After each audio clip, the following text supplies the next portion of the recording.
Hello and welcome to another episode of WeMayRant. I don't know what that whole little pop just did, but that was weird. This is episode 15. 15. And, we're Sans Angel again. Real quick about that. And, Angel's got a lot going on with his church right now, so we will have him on the show whenever he's available. So all you Angel fans out there, just, check out the descriptions. And, if you miss him, reach out to him on Twitter. You can find him through our Twitter at WeMayRant. And you can always ask him how he's doing and keep up on Angel's end of things that way. I want to start out with some news because it's pretty big and it's not normally the way we go. But I was asking you before we started recording if you'd heard about the deals that the streaming networks had made. And you said no. These are the deals. Netflix purchased Millar World, which is Mark Millar's company, which he does all of his own comic books through now. He's the creator of Kick-Ass, The Kingsman. Mm-hmm. So when he writes a comic, he normally only does 4 to 6 issue comics now because it's intended for film. I believe he had a contract with 20th Century Fox, I want to say, and apparently that's ended. And now he's exclusive to Netflix. So, any comics you see coming out from Millar World, expect it to be a Netflix series, eventually.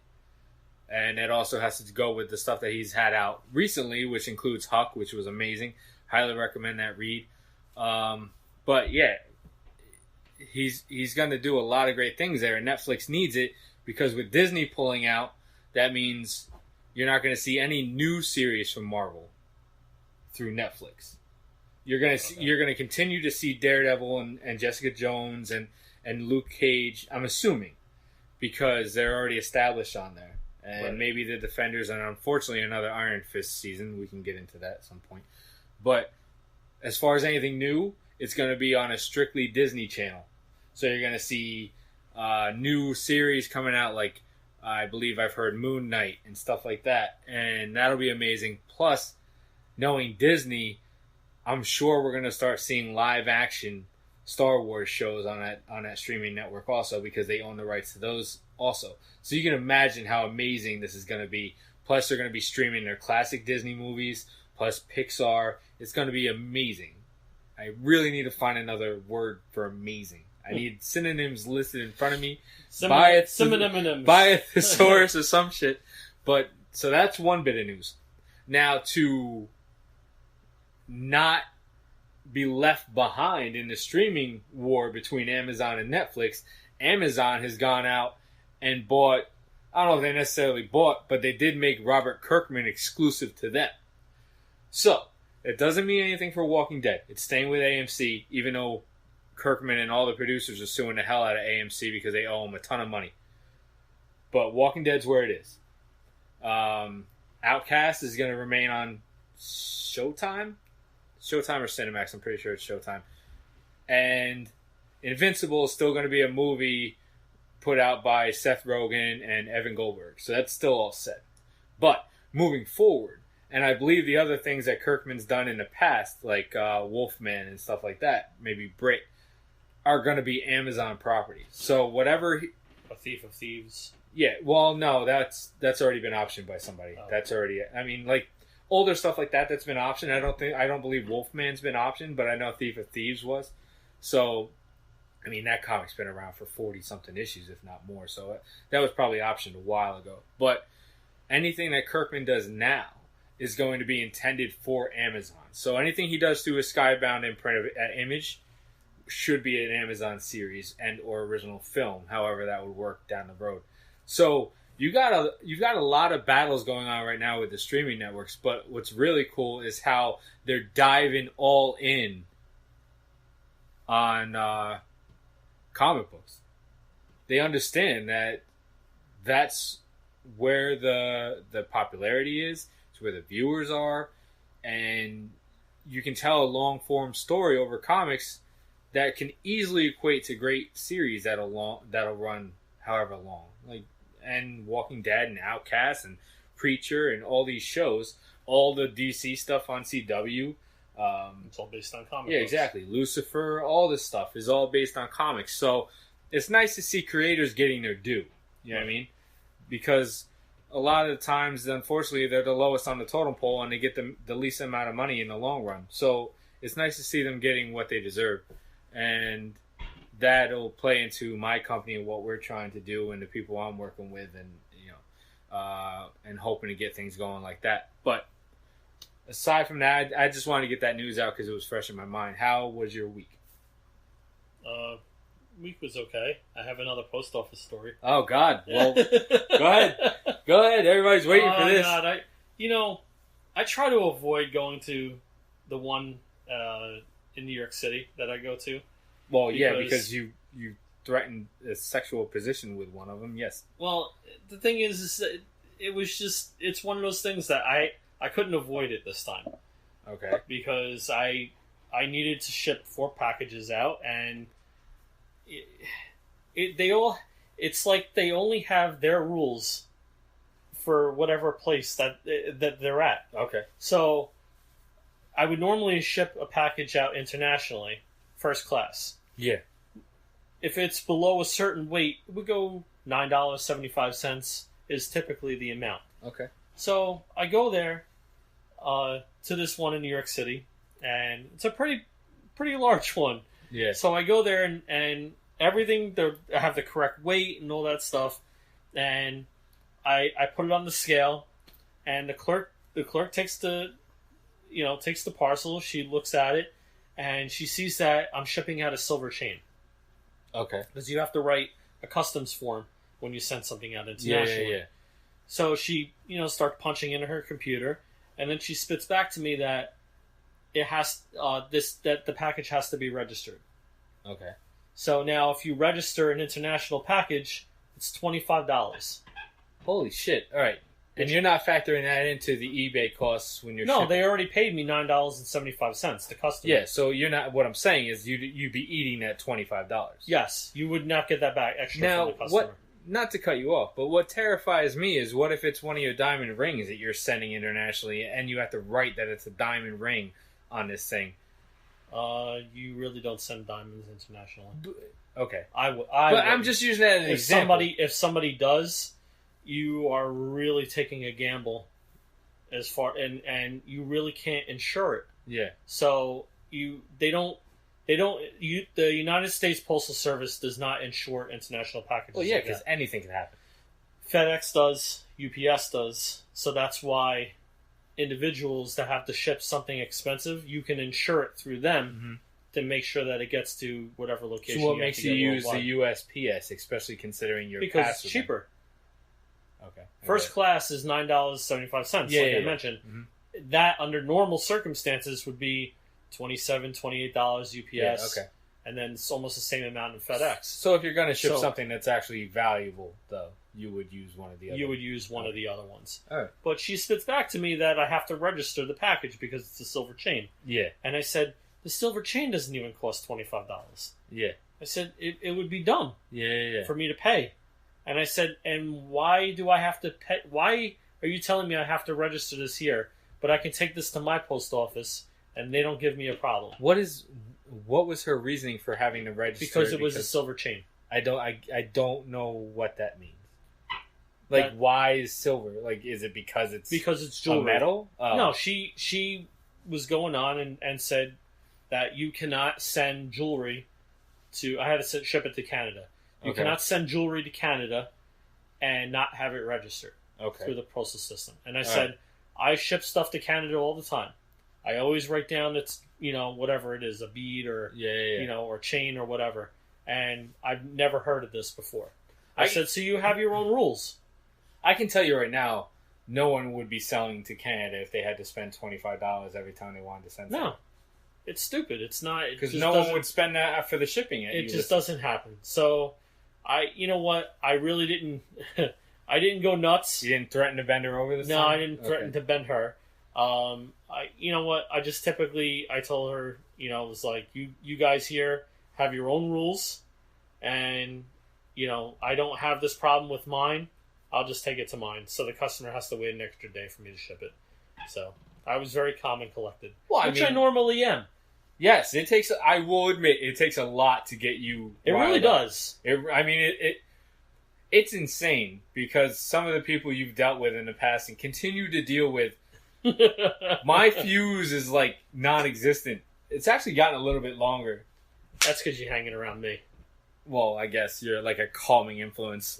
But, yeah, no, I wouldn't have done it. I couldn't have been able to deal with half the people you deal with in the past. So, yes, I will be the first to admit that it takes a lot to get you riled up. And to threaten to bend people over must have been insane. Like, you must have just been out of your mind angry. So, I'm glad to see that it didn't get too bad this time. There were no threats made. No threats. But, because I don't know how many federal buildings you want to walk in and start threatening people. Oh, but, God. No, but that is funny, though. You do have the worst luck with postal people. As far as me, I've been trying to eat right. And for, like, the month of July, I was all over the place. I'm diabetic to begin with, but I was eating shit I wasn't supposed to eat. Like, I started having kind of like a mentality that, well, if I just cheat this day, I'll have the whole rest of the week to eat right. Then that day became 2 days, and 2 days became 3 days, and and I'm not talking like I went out and got a whole pizza, right. But I would get like small fries at McDonald's. Always small fries. I wouldn't go insane, but I was starting to go nuts with the Diet Coke. It was like Tim almost. Like, oh, wow. We have a friend that can go through like a 2-liter bottle of Diet Coke in one sitting of a Madden. Two liter bottles a day. And like one, yeah, well, I'm saying one sitting of like a Madden game, 4 quarters, he can go through a Diet Coke 2-liter, no problem. Right. But, so I was getting to that point, and I'm like, this is just not good for me. So the last time I had soda, and the only time I've had soda in like 2 weeks was when we went to that weird-ass steak place you took me to. The Chinese steak place. And then other than that, I haven't had soda. And I haven't had carbs really at all this week. So I feel a lot better. But my thing is, and this is a really long way to get to the point, I've been a fat ass my whole life. So I've never had an instance where my pants are falling down. You know what I mean? That belt that you gave me, I ended up putting so many fucking holes in that thing that it just fell apart. Trying to get it, tighter and tighter. And the belt I have now is like an old one that's kind of clothed, so it's not like you. So you're basically saying it's mostly the weight is carbs. Well, absolutely. You can tell anybody that. And if you just cut carbs, and you be active, like cutting carbs and just laying around, it's not going to help. Right. But if you cut carbs and you just remain active, walking the dog, I do a lot of stuff at work. You know what I mean? I'm dealing with heavy boxes all day. It'll just waste away. It really will. And if you're drinking mostly water, and now I have tea that I put some stevia in because I need something for flavor. Right. That was the main thing with Diet Coke. As a diabetic, it's funny. I never had soda really ever before I was diabetic. But now it's like the only thing with flavor.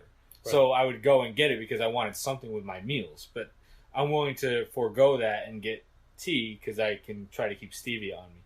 You know what I mean? But you want to know what's funny with me is it's not even my weakness probably is I do like the Lipton lemon iced tea from the fountain. Yeah, pure sugar. Other than that, I'm kind of happy with water, cold water. Yeah. Or unsweet iced tea. I'll say you've never been a soda guy. I've never really been much of a soda guy. I'll maybe have one here and there, but I can go. There was one point where I went like, I don't know, maybe 8 or 9 months without one. And then you finally have one after that long of a time. Yeah. And you can't even take more than a sip. Yeah, it's like you drink. Like you're drinking like a glass of candy canes. Yeah. But one thing you have that I don't have is you enjoy the taste of unsweetened tea. Yes. I hate it. It's like drinking dirt to me. So I have to have some kind of sweetener. Have you tried unsweet green tea? Yeah. Oh, okay. Same thing. But stevia is a natural thing. It comes from a plant. God willing, they haven't found anything negative about it like they have everything else. Like, sweet and low stays in your body like gum forever. And extra is the It's the shit that's in Diet Coke. Starts with aspartame. Aspartame. Yeah, aspartame. It's not aspirin. It's no. I know what you're saying. Aspartame. But something like that. That's what's in the drink, and that's known to put holes in your damn head. Yes, my brain is fairly important to me, so I want to try to stay away from that. I got like overly happy when Pepsi got rid of it and started going to sucralose, which is sweet and low, but that's not good for you either. So anyway, regardless, people, let me tell you, if you cut the carbs and you stay away from sugar, which I was never really a big sugar guy to begin with, that's your thing, you're the dessert guy, but it's the healthiest way to go, and you can still eat like quantities of food, like a decent meal, without having to revert to the carbs. The only problem is you're not going to fill up as easily because you're not getting all that bread in your system. So you might need to eat a really large salad to get the same kind of feeling. But, I mean, I feel 10 times better. And if I can get back down to where I was, like, when I first found out I was diabetic and I lost, like, a ton of weight, I was running circles around kids half our age. I mean, so I feel great right now. And I need to buy a new belt, which is good. So, but, all right, let's get... First of all, I want to let people know that we're trying to find a format. You know what I mean? Because we wanted to be sports, but not everybody's passionate about sports. And we're all passionate about, well, we, and I'm including Angel in this, are all passionate about much different things. Angel's much more passionate about religion than we are. Or, you know, things along those lines. And we're more passionate about sports and television, and you're passionate about your business, and you're passionate about history, and I give two shits about history in school, but I do like to know about it. You know what I mean? But we're trying to find a format that we think can work for everybody, right? Which is very, very hard to do because, as far as from the listeners that I know of, it's a real broad spectrum. Yeah, absolutely. I mean, we have women listeners. Mm-hmm. We have older men that listen. Yeah. There are kids that listen to the show. So you can understand that there's a wide variety of topics that not everybody is going to agree on. Absolutely. That we talk about. But, we appreciate, you listening to us and subscribing and sharing the podcast and telling people about it. We really appreciate that. But we want to say thank you because we're still trying to figure this out too. So, and what would help is if people tell us what they want to hear. Right. Like, my apologies to the listener that asked us to do the television review show, because I really want to get that into the feed, but what you people don't understand is my laptop crapped out on me, so I'm working on like a 10-year-old laptop with a screen that's only like 5x5. So I did replace my monitor, and that's nice because I can actually see what the hell I'm doing now, but the thing is so old and has so much crap on it, writing and whatever, that it's what would normally take me 20 minutes to edit an episode is literally 3 hours now. And that's if it doesn't freeze on me. I got to start all over again because that's happened. Right. So that's why episodes have been late, and that's why the review one hasn't gotten out yet. But I apologize, and I will get that out this weekend because it's important to me that you guys hear that.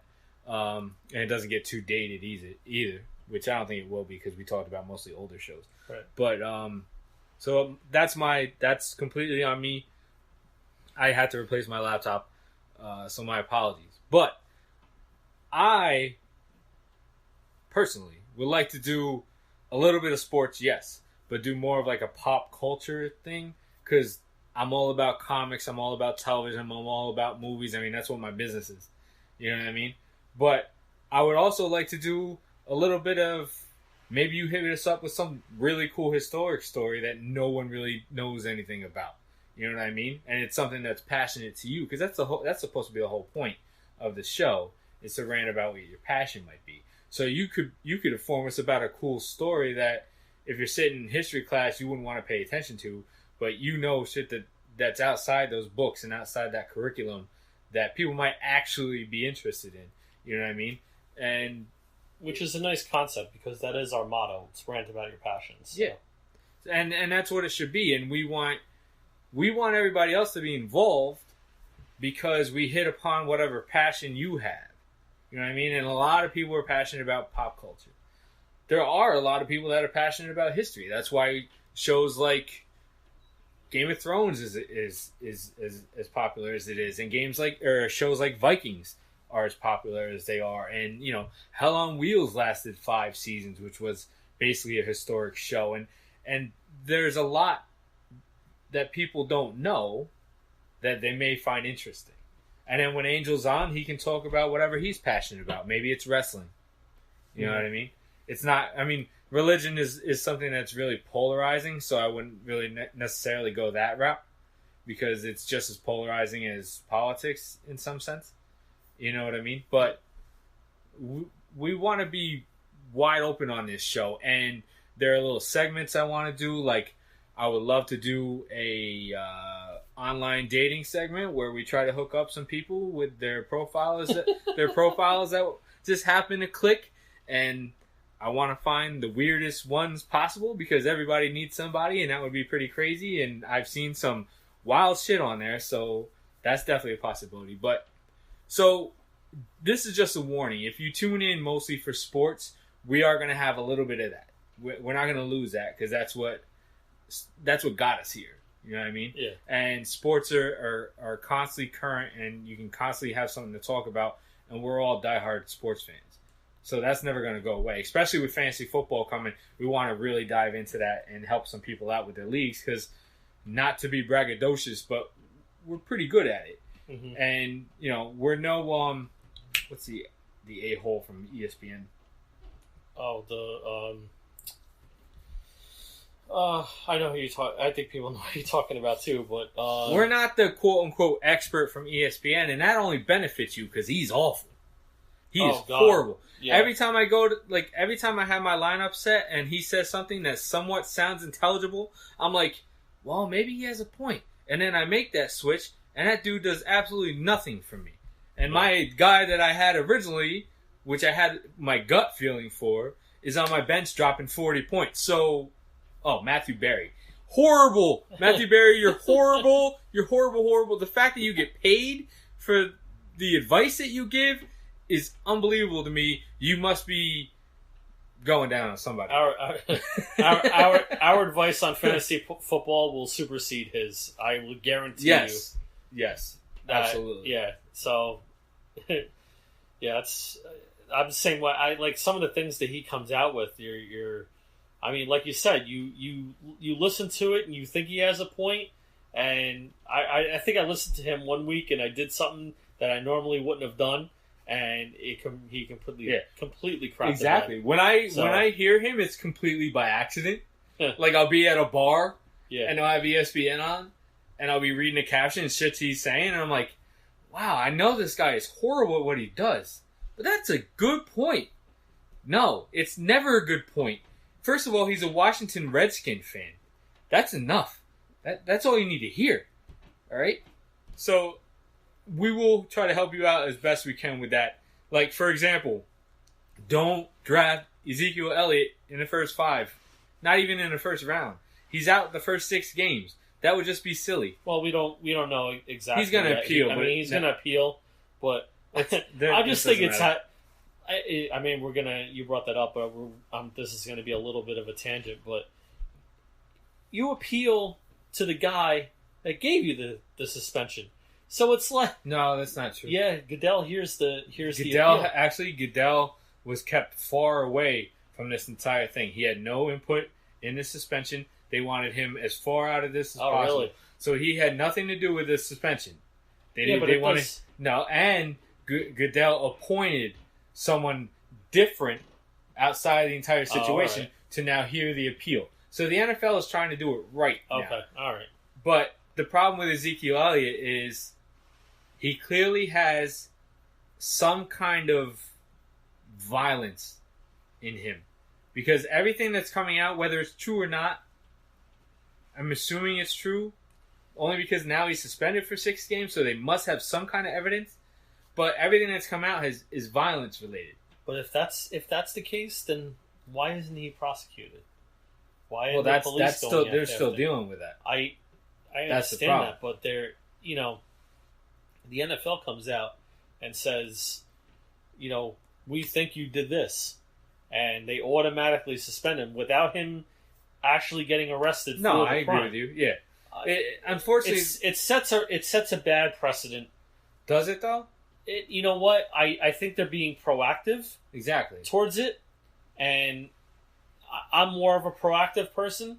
Let's deal with the situation now before it becomes a problem. They have to do it because they can't have another Ray Rice situation. So if this guy that's what I'm saying. So when you asked me, I think it was last week or a week before, you were like, top 5. Do you think Ezekiel Elliott's going to get suspended?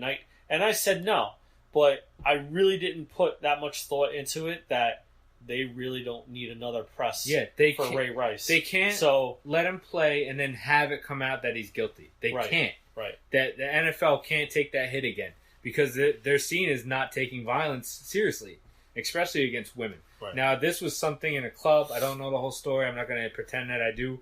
Supposedly, he hit someone in a club or something like that. It was violence related. But if these stories continue to come up that are violence related, the NFL has to do something to be like, even if you're not doing it, you have to keep yourself out of these situations where they can say that you did. Don't go to a bar. You have millions of dollars and plus endorsement deals and all this stuff.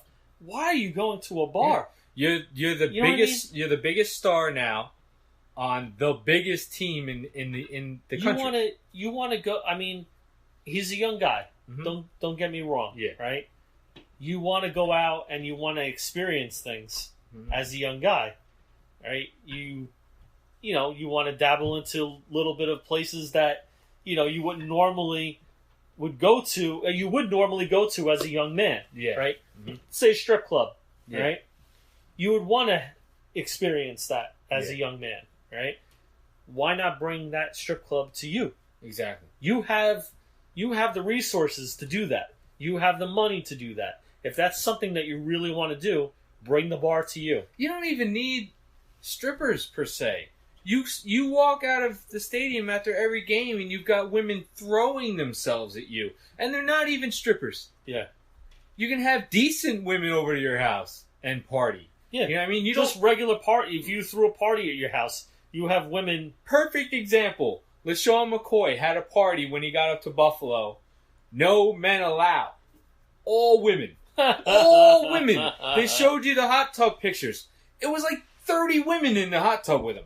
Wow. Like, that's what you can do. Why are you going to a strip club where you can get shot at and get in fights and all this other crap? It makes no sense. Now, I'm not promoting having 30 women in your house like that. I'm not promoting bringing women to your house and treat them like strippers.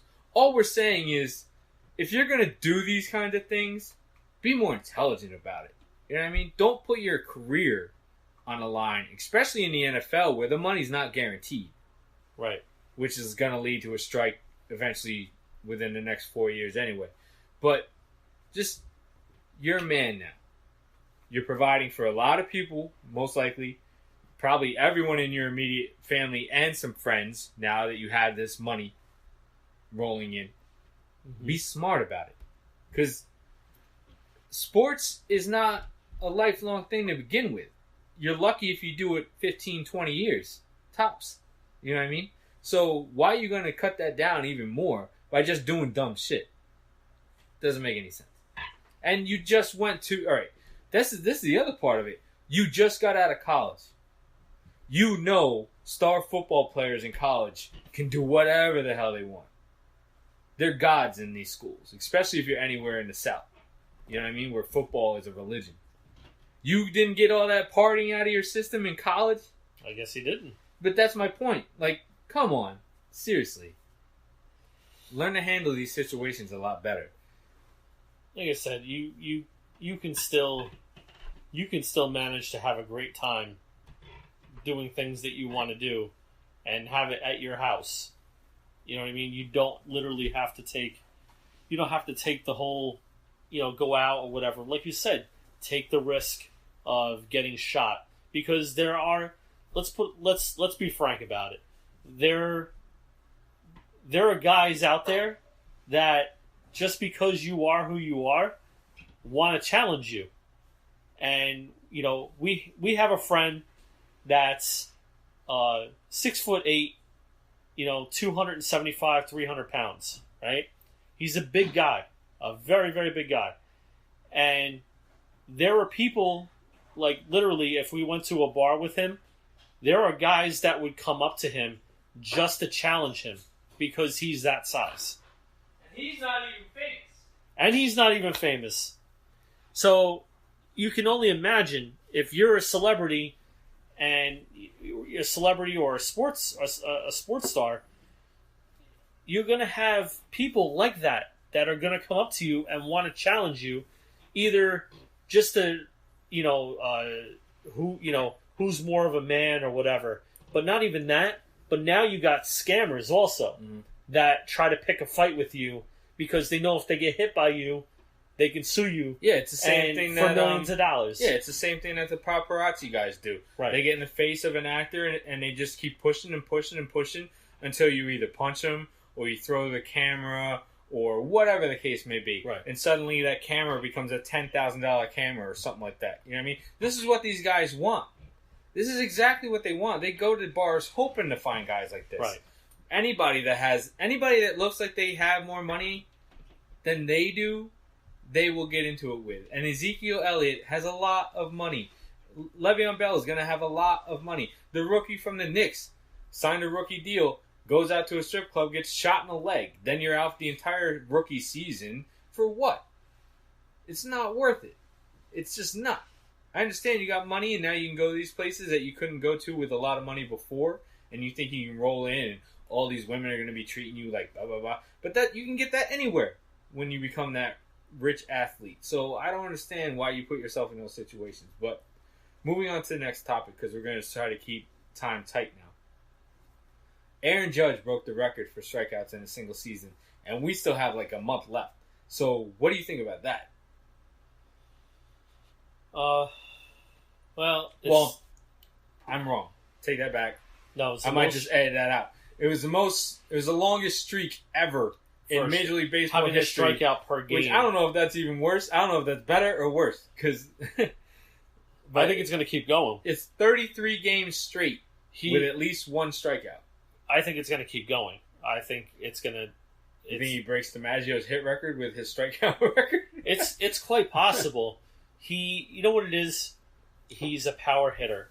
I mean, and when he swings, right, you're either going to connect with the ball and it's going to go, oh my God, that shot yesterday, 450-something feet. Yeah. No, but that wasn't the case at the beginning of the season. He was hitting all fields. He doesn't necessarily have to be a power hitter. But we're rehashing what we talked about before. He's pressing to hit home runs. Yeah. And you can see the at-bats that he does hit the home runs. He's hitting it without even trying to hit it. Yeah, that's the thing. You don't need to. The dude hit a 450-foot home run. Yeah. And you can tell when certain hitters hit with a power stroke. Yeah. And they have to hit it that way in order for the home run to go out. Yeah. This guy just swings the bat. Yeah. Okay. He's Darryl Strawberry. And the ball flies. Yep. So, I'm sitting here and then he's striking out on a changeup. Or a pitch or a slider down and away. Yep. And it's again, rehashing it, he didn't go after those pitches in the first part of the season. He let the game come to him. And now, because he was put on this pedestal as being a star, he's pressing. He figures he has to be the one to do it. I think a lot of it, too, is he wants to get the Yankees to the playoffs. And he knows that without his bat getting these runs across the board, they're not going to get there. I mean, Sanchez is hot, and then he's cold. Then he's hot. But I also think I'm putting a little bit of blame on Girardi. Not reeling him in. Not as a manager, as his technique, but a decision about Judge, right? What I would do with Judge is, yes, you give him the talks that he's going to need, but maybe you play with him in the lineup a little bit. Maybe you don't bat him Move third. him down a little bit. Maybe you don't bat him fourth. Maybe you bat him sixth. Well, you bat him where a rookie would bat. Okay? 6, and 7. You take the pressure off of him in that spot. Yeah. You know what I mean? Because if you're batting him third, he knows he's getting up in the beginning part, in the first inning. Yeah. So maybe you take that pressure off of him. If the pressure is not as much, you don't know what's going to happen in the course of a game. Yeah, you really don't. Yeah. So but you can control what happens in the first inning. Absolutely. So, maybe, Ellsbury and Gardner get on, and then he's on. He's batting third with runners on first and second, and now he's expected to do something. Yeah. So he's going to press. Not only that, but let's face it, most major league pitchers, they come in ready for that first inning more than any other inning. They come in game plan for that first inning. They want to get every pitcher wants to get through that first inning without a run, or even without a hit, because then you've settled in. You know what I mean? You're ready to pitch the rest of the game because you've got those butterflies out of your stomach. So you come in more game plan for the first 3 guys you're going to face. Really, there's than that. anybody else. There's that, and there's also the flip side of that too, which is they can be erratic to start the game. That's true. So you really don't know, where they're gonna go, and they're gonna make mistakes in the first inning. So there is the flip side of that too. Yeah. So, but my whole argument is, listen, you can tell the guy is pressing, so drop him in the order. Doesn't have to be substantial. Bat him, 6th, bat him 7th, and take that pressure off of him to do something in the first inning. Get it out of his head. Get it out of his head. Don't need a home run from him every game to win. Right. But that also falls on the other players. The guys around him got to start hitting consistently. All their averages have dropped under 300 now, except for I think Didi. Well, he might still be low 300. I'm still thoroughly impressed with Gardner's play. Ellsbury's starting to hit now. Sanchez is becoming better behind the plate. I guess the talk to him, shaking him up a little bit. How the hell does the talk with A-Rod and J-Lo get your head straight? What the know. hell's J-Lo telling you? What the fuck does that have to do with anything? Any talk about J-Lo would get my head straight. I guess. I don't know. Maybe he rubbed her ass for luck. Who knows? But, A-Rod, the only conversation I ever picture him having with anybody is, try this cream. No, it's not steroids. You know what I mean? I don't know. I just wouldn't. If I'm going to have my guys go and talk to somebody at dinner, I'm paying for Jeter to fly up. You know what I mean? So I'm sending him. Yeah. Jeter, as of this point right now, Jeter is so less concerned with Yankees right now. Because of the Marlins. He literally, the deal the deal is done. Yeah. So he is a minority owner. I believe he's putting money into the deal to buy the Marlins, but there's a substantial owner that put a serious amount of money in. But I think it wasn't Jeb Bush anymore, right? No, I think Magic Johnson's part of it, isn't he? I think there's 12 or 13 buyers. Wow, so they each own Green Bay Packers. So they each own a little small percentage. Yeah, but I think Jeter he'll have more, given a little bit more because they want him in charge of operations, the operations and the spokesperson and stuff like that. So I know Jeter's putting money into it. Yeah, but I think he's getting more of a piece of the puzzle because with him, he's the face of baseball. Yeah, it comes along with all the Magic Johnson's not going to sell seats in a baseball stadium. It really does come full circle because because you can tell that Jordan has rubbed off on Jeter because that's exactly what Jordan has done. Yeah. So Jordan tells him, listen, you can make money outside of baseball, but this is how you really make money outside of baseball. Yeah. So, I think you need to be an owner. Yeah. Don't be, a manager or a GM or anything like that. Be an owner. Because if you're an owner, you will make money. Yeah, so you're not making money for somebody else. You got it. I have a feeling that Jordan has slowly taken more of a majority ownership too of the Hornets now. I think because at first he was a minority owner, just like Jeter, but I think slowly he's bought up shares.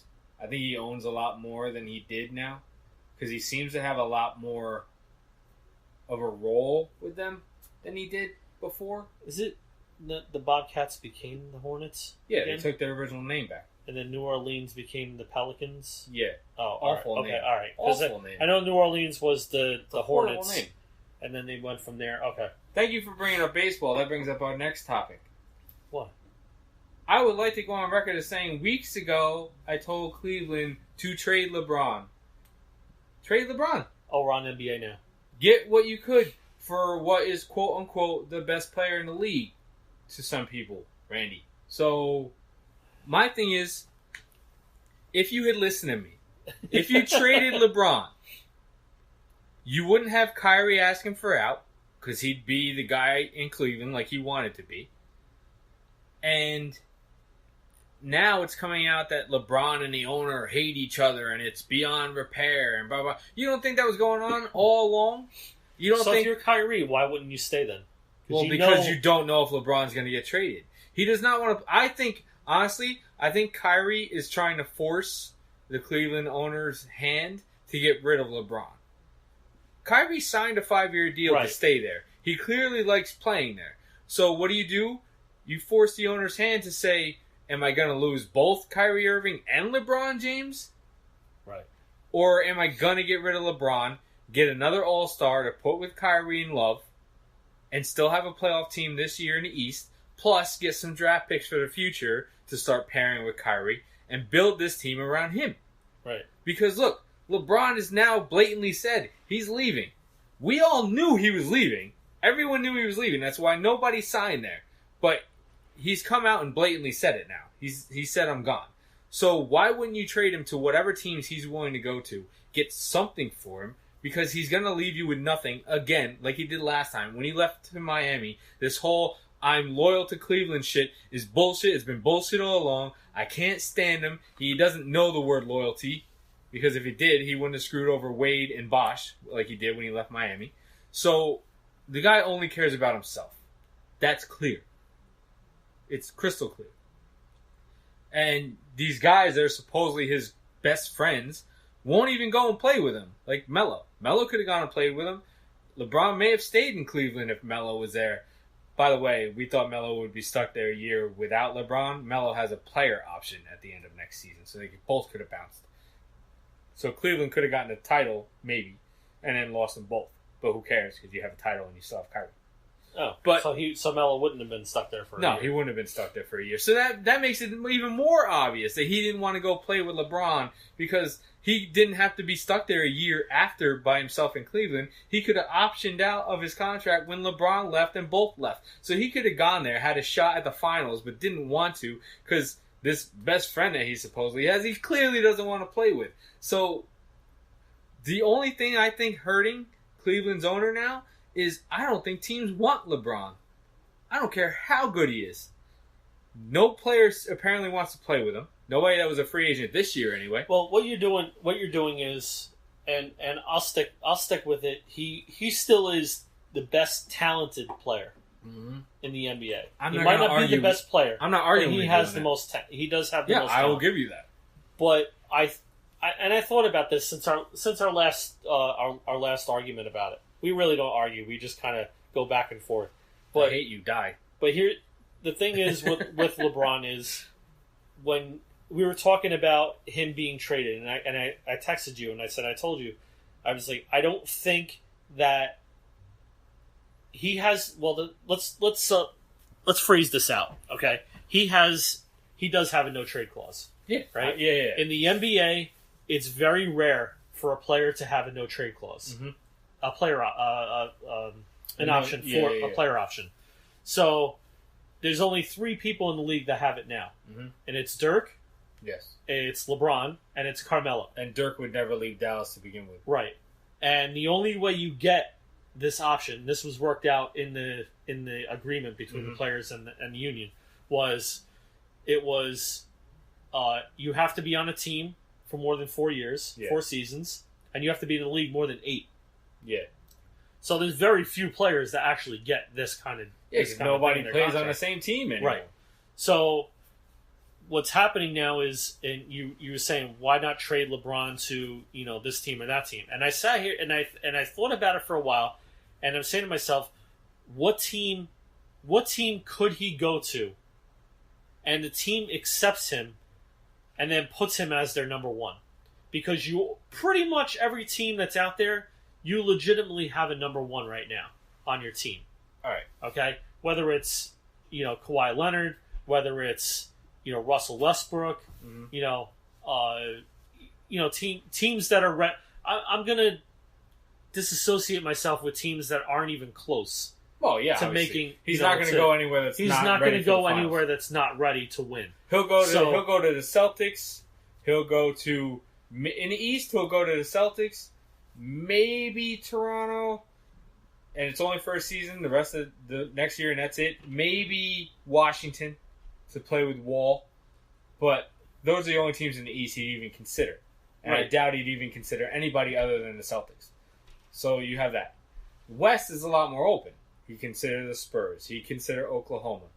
I think he'd consider LA because he wants to end up there anyway. And now they have Lonzo. And throw this monkey wrench in there. Before the season starts, Dwayne Wade will be a free agent. Him and the Bulls are already agreed on a buyout. So it's going to happen. So does he talk Dwayne Wade into going with him to LA? That is the only place that I see him going where he would be the number one right off the bat. Yeah. Because Lonzo is the rookie. Mm-hmm. He would take the back seat. Yeah, but this is the problem you run into, and this is the monkey wrench I threw into my own theory that he's going to go to LA is LA doesn't have, how do I put this? They would have to trade half their team to make the money work. Because nobody on their team is making $25 million a year. So you'd have to trade a good chunk of your talent. So if you're trading all that talent away, you'd have to trade like three guys at least. And Cleveland's not going to take trash. You know what I mean? They might take expiring contracts, but they're not going to take garbage. So now if LA's got to dump half their team like the Knicks did to get Carmelo, does LeBron really want to go to that team if it's just him, Lonzo, and maybe you get Dwayne Wade there? You know what I mean? Because you're not going to get him and Carmelo there because Carmelo clearly doesn't want to play with him anyway, but you can't work a trade out with the two of them going there because you're talking $50 million in payroll. You know what I mean? So you got to get pretty much rid of your entire team in order to get two guys there and maybe have Dwayne Wade sign there. You're probably not going to be able to keep Alonzo because he's probably got one of the healthier contracts there. So you probably have to bounce him out. So it's not going to happen. I don't think he's going to end up in LA. But he does want to end up there next season.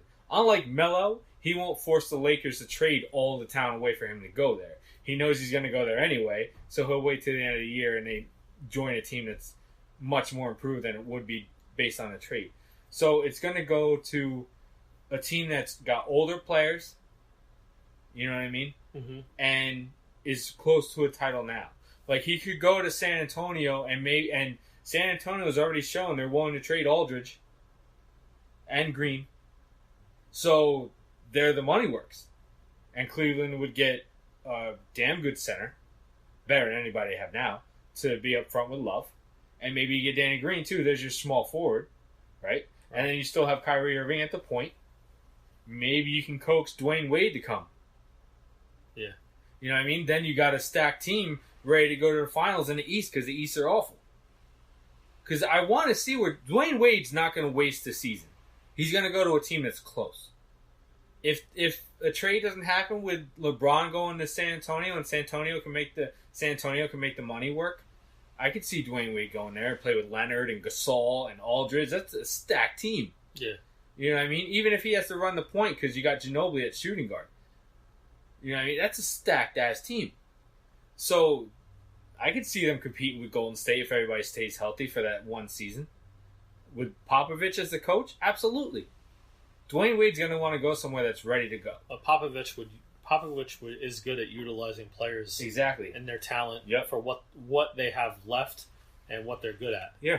So, which is why he's been in the league for so long. Dwayne Wade has shown with Bosh and LeBron that he's a team player that'll do whatever is necessary for the team to win. He doesn't have to drop 30 points every night. Right. You know what I mean? But what started the whole argument was, will Cleveland do the right thing and trade LeBron James so you don't have such a valuable piece leave and get nothing in return? I can't see the owner doing that. That would be ridiculous. You know he's not staying. You have to get something for him, and if you trade him, you keep Kyrie. It should be a no-brainer. It should be, but it should have been a no-brainer weeks ago. They're really going to mess this up. My guess is that they try to convince LeBron and Kyrie Irving to stay for this season. It's not going to happen. Kyrie's done. You can't get those two guys on the same court with the shit they've said about each other. You can't. They're going to try. I don't care what LeBron says. I absolutely believe that he came out and said he wants to punch Kyrie in the face. I absolutely believe that. No, they're going to try. So it's not going to happen. It's absolutely not going to happen. And now Kyrie's extended the teams he's willing to sign an extension for. Did you see that? Yeah. He said he's willing to sign an extension if they trade him to the Spurs. Okay. So he's willing. See, that's the thing. That's how you know what he said is bullshit about not wanting to be the guy playing in the shadow of another player. Because Leonard's their number one. If you go there, you're not automatically their number one. You're still playing in the shadow of another guy. Plus, you got a Hall of Famer in Gasol and a really good center in Aldridge. So this whole I don't want to play in somebody's shadow thing is complete bullshit. He just hates LeBron. And he's willing to go to a San Antonio team, which honestly would be amazing. You'd have him and Parker and Ginobili as your backcourt. Leonard at small forward, then Gasol and Aldridge. It's an amazing team, regardless of who San Antonio gets it in the long run. I'd rather not see LeBron go there because I really don't want him to have a shot at a legitimate title. But Kevin Durant coming out and saying you don't trade a legend is ridiculous. You would be a horrible GM, Kevin Durant, because you would want Cleveland to be left with no chance of doing anything, rather than having another All-Star. Let's say you trade LeBron, you get Aldridge and Green. You've got a monster team in the East. You're going to finish first or second, minimum. You know what I mean? You're going to make the playoffs, and you get some draft picks. You're set. And I said that weeks ago. Dan Gilbert should have listened to me. Alright, so that's the sports talk. I know you want to talk Game of Thrones, so here's a spoiler. This is the spoiler wall.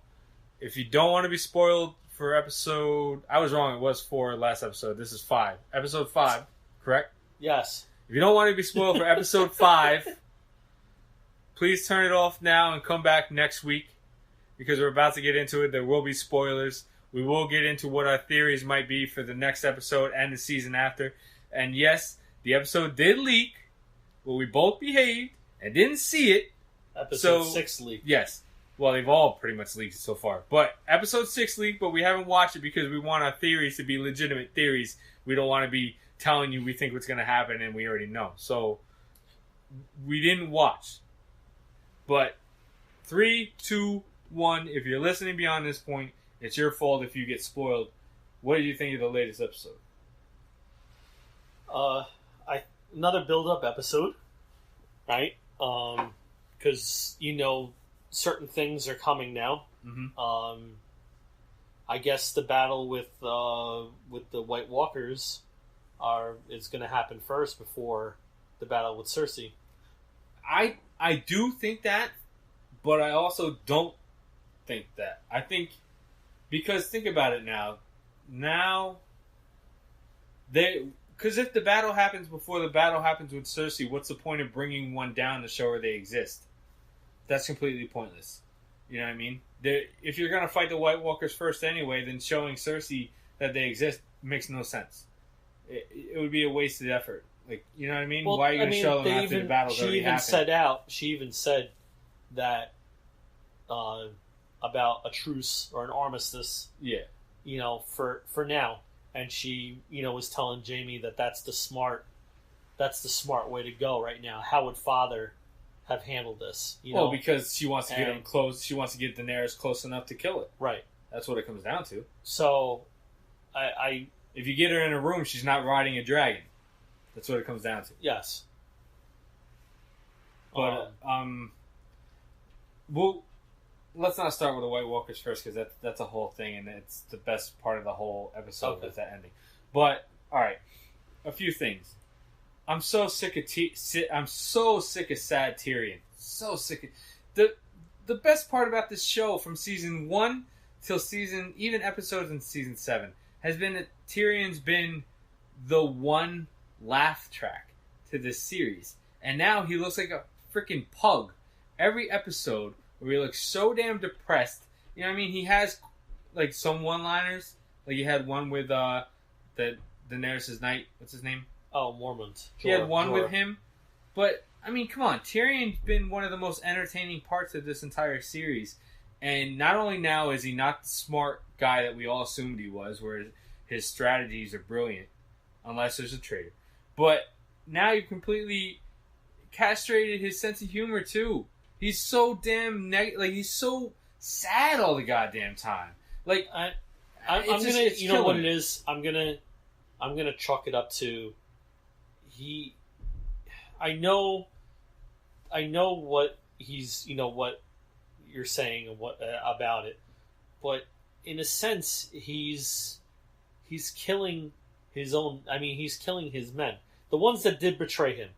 I give you that, but you're still battling them, and you're seeing people that used to be loyal to you and your family, and you're killing them now. Yeah. So I can see the depression setting in, because the first he tried to save the Tully's lives, the father and the son, because the father and son got burned up. Well, that's which is another topic we should get into too. Yeah. But he tried to save them, and by saving them, knowing that they're an elite family, and he said to them, and he said to Daenerys, "Let's not kill these people.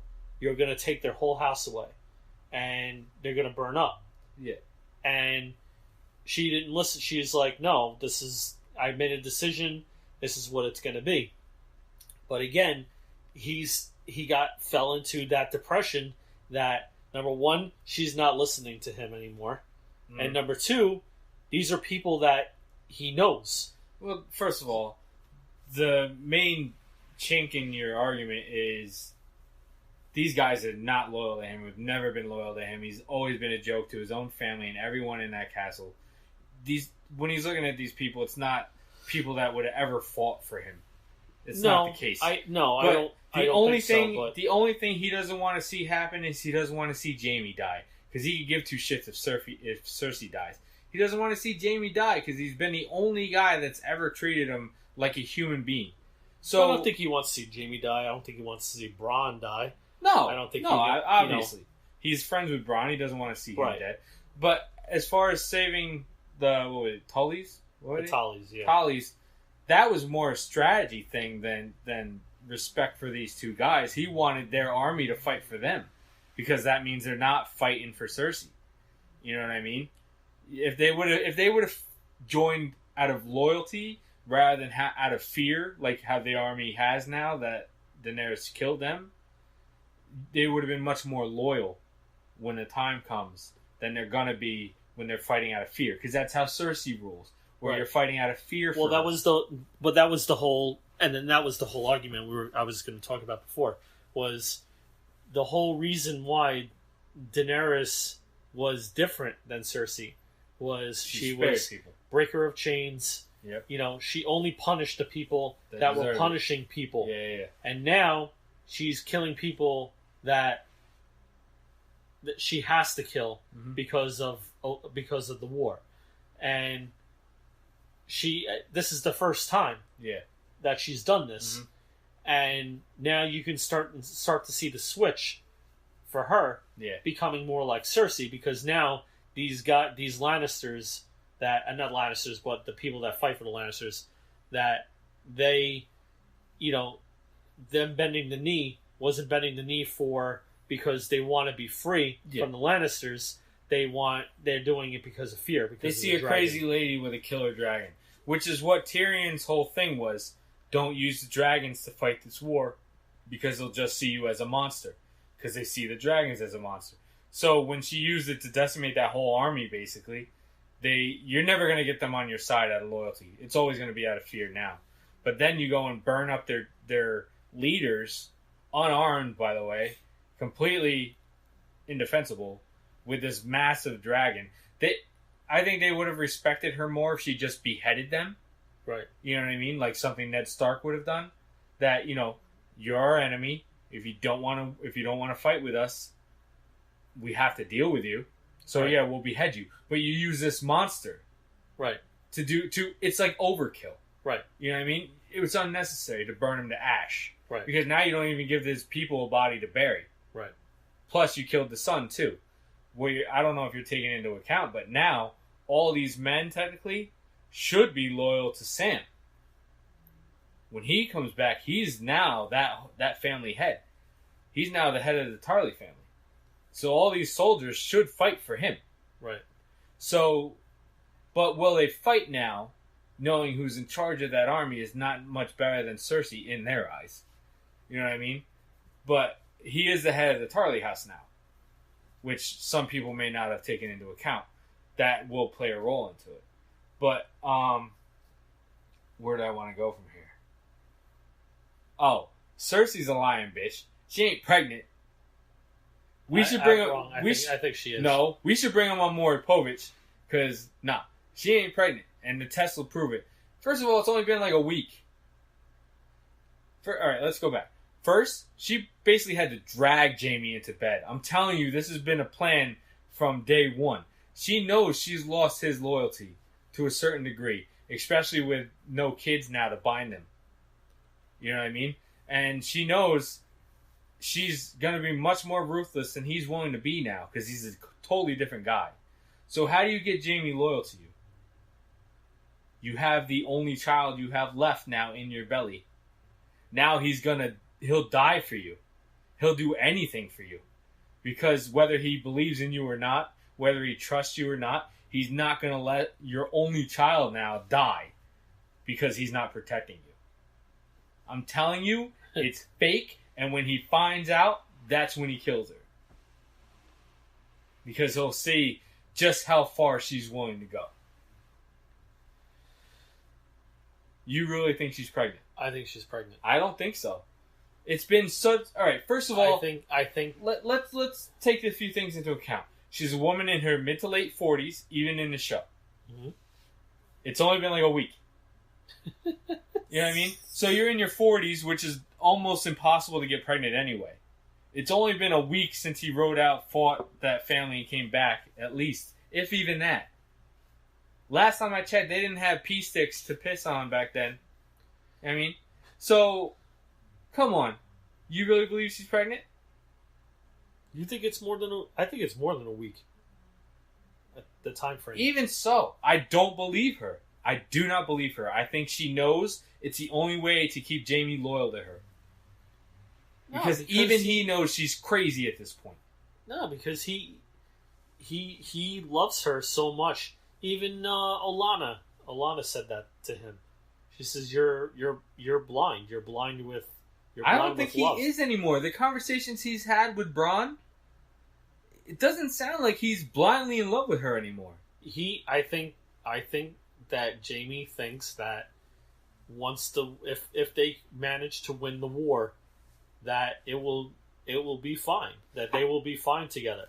It was come on though. It was pretty fucking hilarious when he went up to Cersei for the first, and he was like all in mud, and he's like, "Yeah, we just fought the Dothraki army, and we're gonna die." And he was like, "They weren't fighting, they were fighting because it was a sport to them." Yeah. And we fought a dragon. Yeah. She has 3 of them. Yes, that was just one. That was just one. He said that to Bronn. He said it to Bronn. He's like, that was just one. She has 3 of those. Yeah. Yeah, no, I mean, it's... Oh my God, he's not stupid. Yeah. He's not dumb. And he would not fight... He would not continue to fight this war for her just because she wants to fight it. He's not that guy anymore. But she says, I'm pregnant. Now he has to defend her. He has to protect her. He has to stay by her side because that's his child in her belly, the only one he has left. I think she completely lost him when she was so insincere and didn't care about the fact that their 3 kids are dead. She didn't give a shit. She's like, oh, the last one betrayed me. Who cares? Do you see his face? He's like, really? Even he knows she's gone. She doesn't even care that the kids are dead. So I don't think he's as in love with her as you think. And if it wasn't for this fake child, I'm using quotations mark because I might be the only one saying it, but if it wasn't for that, I don't think he'd continue to fight. He saw what he's facing. He's not a stupid man. You think he'd just continue to fight a losing battle for no reason? Well, I mean, he even said it to her. He said, "We're not going to win." Yeah, we lost. And yeah, hoping that she would concede that fact, hoping that she would probably leave with him. She's fighting with him, telling him, "Well, we're just gonna. We have the Iron Bank behind us. We're gonna buy mercenaries. Yeah, just we're buy gonna pay mercenaries, them, and they'll fight regardless." Yeah, and he said, he goes, "They're not gonna fight like us." He goes, "They'll fight." Yeah, but basically. Again, he knows that it's going to be a losing battle. Not only that, but you think an army of mercenaries is going to stick around when they see a dragon decimate a third of their force? No, they're there for money. They're not there for loyalty. So they're going to run for their lives. Honestly, I think where the story is going to go is I think that all three sides are going to join together, and there's going to be one huge battle with the White Walkers. I see the North. Jon, I see Daenerys, and I see Cersei's army all joining together to fight the White Walkers, and then, somehow, whatever. I think Cersei's going to turn on Daenerys. Yeah. Kill her. Jaime's going to kill Cersei, and Jon will have the 7 kingdoms. I don't know. That's it's a good concept. I mean, we really do kind of see Daenerys as the person for the heading towards the Iron Throne. But I asked you once before, what is the end game? That's the thing. Where do you see it? I don't see them going with an obvious ending. If Daenerys wins it all, that's so obvious. You've been building that since season 1. Then where would be the turn? You know what I mean? Where's the surprise? I'm in agreement. I think that somebody in her circle is going to end up turning on her. Mm-hmm. And I think it's going to be detrimental to her. And then you're going to find out as Cersei smiles at the fact that this traitor kills Daenerys. Right. You're going to see Cersei had this plan all along, and this is why she's not willing to just concede this fight. Right. Because she's just waiting for this traitor to get the right opportunity. She's just waiting for this traitor to get Daenerys alone. Mm-hmm. Pretty much. So, I mean, yeah, it's crazy. And my favorite character, Davos, continues to be my favorite character. Tyrion, what happens if someone steals the boat? Well, then we're fucked. Come on. He's so matter of fact with the shit he says. He's just hilarious. He's very genuine. The character's great. The actor's killing it. And then the fact that he finds a Baratheon bastard, and the first thing out of his mouth is, I thought you'd still be rowing, which is what he was doing the last time we saw him. Yeah. That shit's hilarious. Real quick on a Baratheon guy, not big enough to wield that hammer as easily as he's wielding it. That dude's a twig, and he's handling that hammer like it's made out of plastic. I'm going to chalk it up to him being a blacksmith, and he has the appropriate weight proportioned to his swing. Tell us what you think about the Baratheon, where that's going. I liked Baratheon, Gendry, like bringing him back as a character. Him and Jon are very, very similar as far as their character, because Gendry is a bastard, Jon's is a bastard, and they meshed as soon as they started meeting. They meshed well together. And what was the opening dialogue? Davos wanted Gendry not to tell Jon who he really was, but just a common person that came along, and he right away told Jon who he was. Did Jon look at that as a threat for him? For maybe him, trying to claim the throne. Who knows? But you can see the connection right away. It was actually very cool because it was very similar to what Robert and Ned were doing in the beginning when Robert was king and Ned didn't become the hand yet, but he was the best friend of Robert. So you really saw the connection of the two characters coming up. On another note, like if John saw Gendry for the first time and didn't realize who he was, right? Mm-hmm. Would he have accepted him as another participant in going back with him to the north? I think he'd take anybody he can get right now. I thought it was very cool that he came out and told him who he was right away. Oh yeah, and the fact that they interact like just like Ned and right. Robert did, it's very telling. And now there's this wild card since. All right, this is how I see it playing out since we're on the Baratheon snow thing. And by the way, we know that Jon is no longer a bastard. His mom and the Mad King were married, so he actually is. Yeah, that's what was said in the Tully thing when they were reading. When that girl was reading out of the book, she read that the Mad King, or the one Targaryen, married the Stark girl. Yeah, but he wasn't the Mad King. I get it, but he's not a bastard. He is a legitimate Targaryen. Right. Yes, so we know that now. His name's not Snow. It's going to be Lord Targaryen or King Targaryen. How's the North? John Targaryen. How's the North going to feel about that? But what I see happening now, because Jon's going to win out in the end. I already said this, but Jon's not going to want 7 kingdoms. I think he's going to let Robert's son sit on the throne, and then he's going to take the North back. Mm-hmm. And that'll be what it is. It'll be full circle, right back to where it started. But instead of Robert and Ned, it'll be the sons that took the spots. Well, technically, Jon's not his son, but you know what I mean. Right. So, let's get to the coolest part of the episode. Jon's team is the beast at the end. He's got the Magnificent Seven. He's got the Hound. He's got that dude that came back with the Lord of Light's power, pretty much. The dude with the flaming sword. Yeah. He's got the other dude with the top knot who's nasty. And he's got Baratheon's son.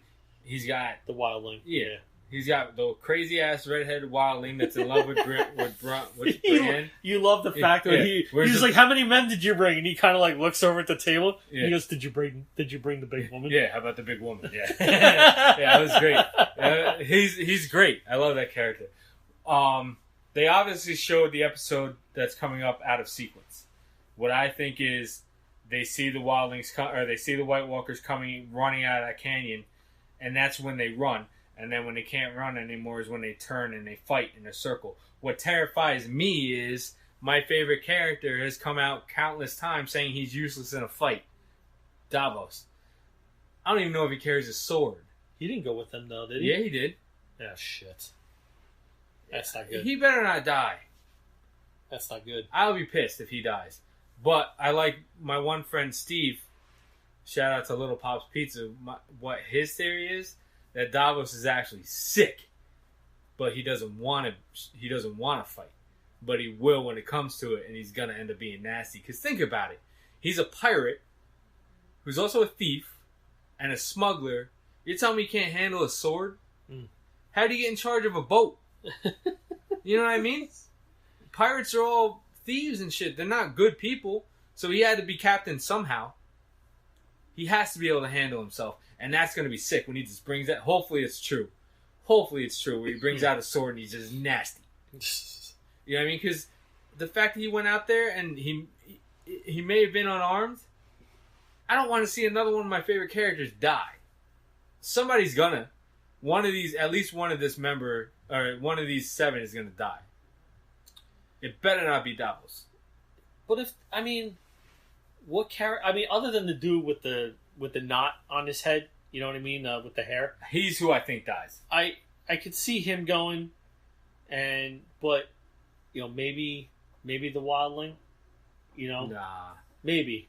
I think we're gonna see him with Brienne at the end. I think that. Why would you kill the dude with the flaming sword? You know what I mean? Like he's an expendable character. Yeah, but then his story would have been completely useless. Yeah. Why then why have him be brought back how many times to die there? Yeah, there's no... You know? That would be pointless. So that would be just dumb. Unfortunately, I could see them killing the Hound. As much as I don't want to see him die. Yeah, I can see him dying, unfortunately. I don't want to see that. I don't want to see him die. I don't want to see Davos die. John's obviously not going to die. I don't want to see the Wildling die. I mean, my theory is obviously that Baratheon ends up becoming king at the end. So you don't want to see him die. So I mean, I don't care. I don't care if he dies one way or the other. Yeah. But I don't see it. It's not going to happen. That's a nice theory though. That it literally becomes full circle. Yeah.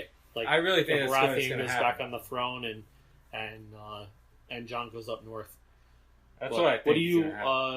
Do we have time to talk about Arya and Sansa? Yeah. We got some time. Okay.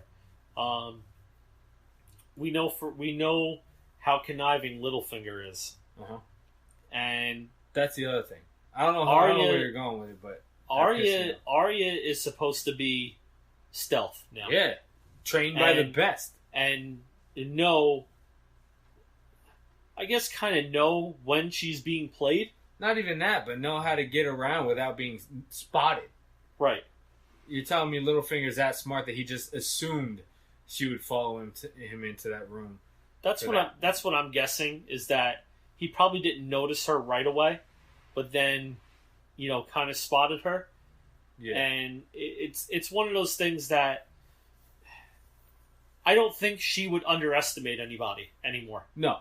So playing the card that she's underestimating Littlefinger is a little far-fetched to me. When she knows full well what Littlefinger is. Yeah. Right. He was on her list all along, right? No.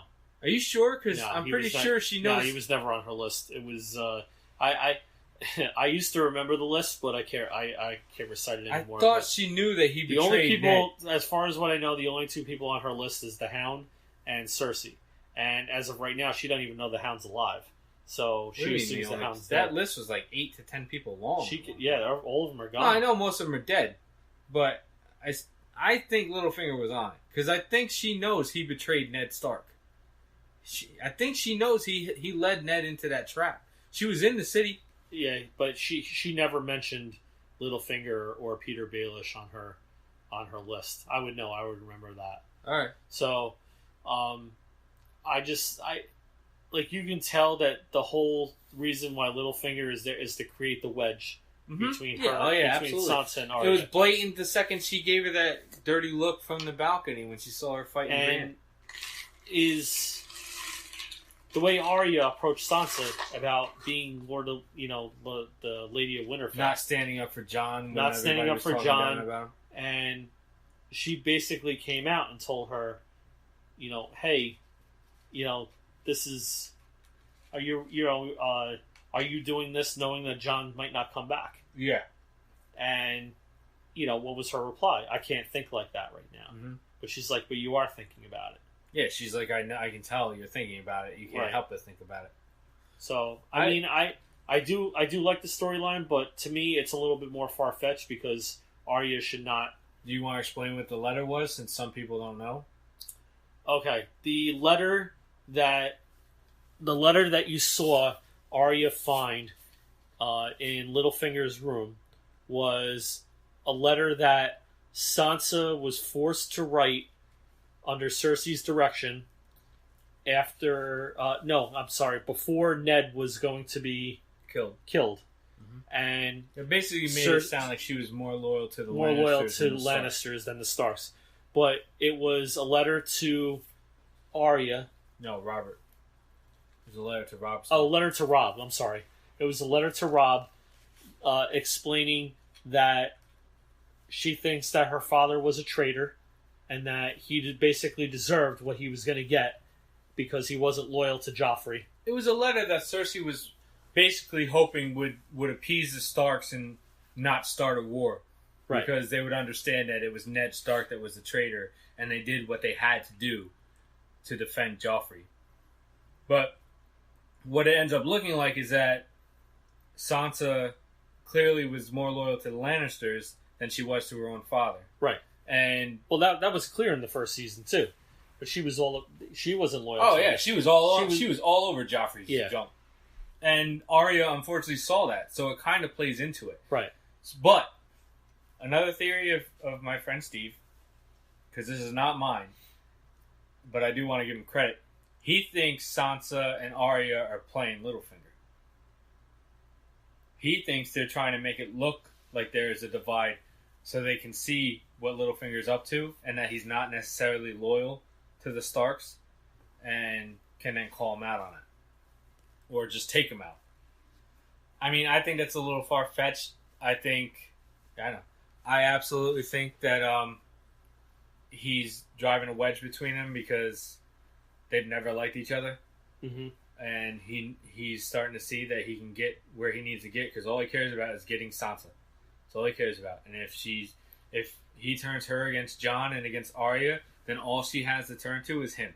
Do you think he wants Sansa like that? Absolutely. Or do you think it's more of he wants to be that guy that she leans on? No, I think he wants her like that. Okay. It's been blatant since early seasons that he wants to be with her. He couldn't get Kat. You know what I mean? So why not get her daughter? So he wants to be with yeah, exactly. Real quick, because we want to get out of here at a decent time. Start getting these down to 90-minute episodes. But real quick, they've approached 10 actors about doing a spin-off called Robert Baratheon's Rebellion, which tells the prequel story to Game of Thrones. Oh, nice. And I'm not going to go through the whole list because a lot of names you're not going to recognize, but two that you're absolutely going to recognize are they've approached Tom Hardy to play Robert Baratheon. Okay. Nasty. That would be amazing. And they've approached James McAvoy to play Ned Stark. Again, great casting. Those two would be perfect. And if you look at the pictures, because they have them next to each other, yeah, they look like the actors that played those two roles. They look like Sean Bean and, forgive me, I don't know the other guy, but they look like the guys that played those roles. So that would be amazing. And the casting, look it up online, Google it. Everyone in that cast is good. Quality actors. It'd be nice to see how it played out. Well, they're going to do a couple spin-offs. They've already said. They're going to do the Children of the Forest to show how that happened. And this is another one they want to do. I've heard like possibly 3 or 4 different spin-offs. Wow.